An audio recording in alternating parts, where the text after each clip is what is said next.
You now know that LLMs play atomic roles and that real professional jobs are molecules, 3 to 5 atoms fused together. But here's the question no one has answered yet: what actually makes a molecule run? A role analysis tells you what an LLM is doing.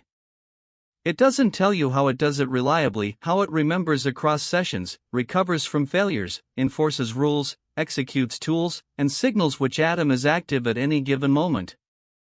That gap has a name: the harness. The industry has converged on a simple equation. Agent equals model plus harness. Without a harness, a model is stateless and isolated. It receives text, produces text, and forgets everything between calls.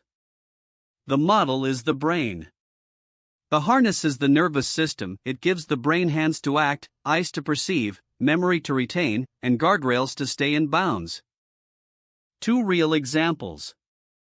Anthropic's Claude Code, the tool you use in this course, is a harness. It sits around a model and gives it the ability to read files, run code, and modify your codebase. Stripe's Minions system generates over 1,300 pull requests per week through automated parallel execution. That's also a harness. What they share is not the model underneath. It's the infrastructure around it.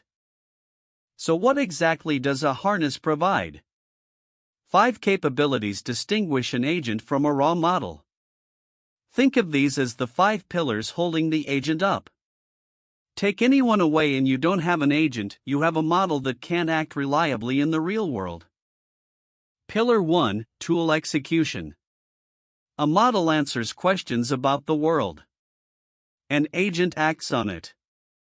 Tool execution is the ability to call external systems, APIs, databases, browsers, terminals. This is the difference between a model that can describe how to query a database and an agent that actually queries it. Pillar 2: Persistence and memory. Without it, every interaction starts from nothing. This is sometimes called AI amnesia. Any workflow that requires continuity, a multi-day research task, a monitoring cycle, a negotiation, cannot run on a model alone. The harness writes state to disk so sessions survive crashes and agents can resume where they stopped. Pillar 3: Verification loops. The model generates.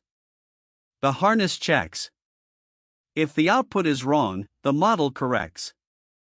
Schema validation with retry is a simple form. Running generated code against a test suite is a richer form. This loop, generate, verify, correct, is the structural source of reliability in production agent systems.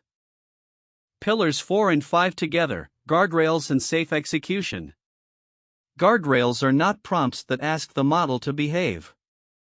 They are architectural constraints, rules enforced by the harness that make certain behaviors structurally impossible regardless of what the model wants to do.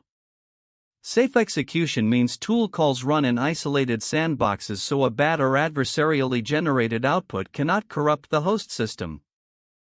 Quick check. Name the 5 harness pillars from memory. Don't look back. Now let's zoom out. The harness doesn't exist in isolation. It sits above 2 earlier disciplines that are now its components. You've heard of prompt engineering. You may have heard of context engineering. The harness is the 3rd and outermost layer. Each one is necessary. None is sufficient on its own. Here's the intuition.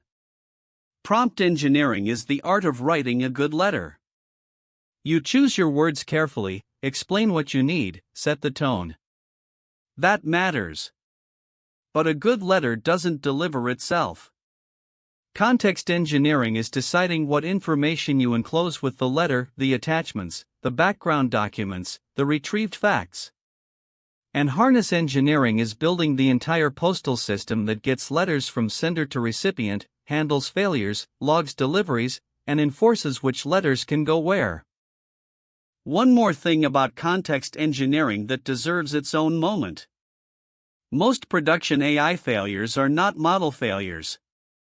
They are context engineering failures. The model was doing the best it could with what it was given. The wrong documents were retrieved. The upstream agent passed the wrong structured state. The conversation history was truncated. When an AI system underperforms, the first place to look is what the model was actually seeing, not the model's capabilities. Consider this.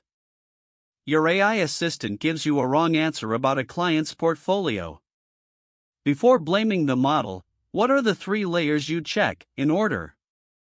Now back to composite roles. We said that real professional roles are molecules, atoms fused, and that the interesting problems live at the seams where atoms serve different principles. A seam is where one atom serves the user and another serves someone else. How does a human professional navigate this? Through time separation, professional codes, reputation, and a license that can be revoked.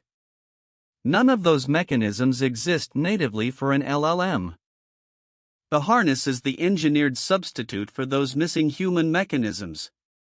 Concretely, it must track which mode is active, route requests to the right atom, log which mode governed which interaction, and refuse instructions that would violate mode constraints. The model cannot do this through prompting alone. The harness enforces it structurally. A teacher LLM with no harness is a text predictor that sometimes sounds like a teacher. One more critical piece, the trace. A harness that runs but cannot be interrogated is a harness that cannot be trusted. Production agent systems require execution traces, a record not just of what the model said, but of what the full system did, which tools were invoked, what they returned, which guardrails triggered, where execution failed. The 2026 standard for this is OpenTelemetry, one distributed span per agent step, each carrying token count, latency, and cost.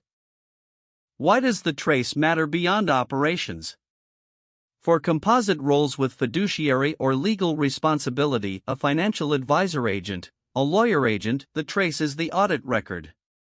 It is the only artifact that can answer, after the fact, which atom was active, which principle it was serving, and whether the guardrails held.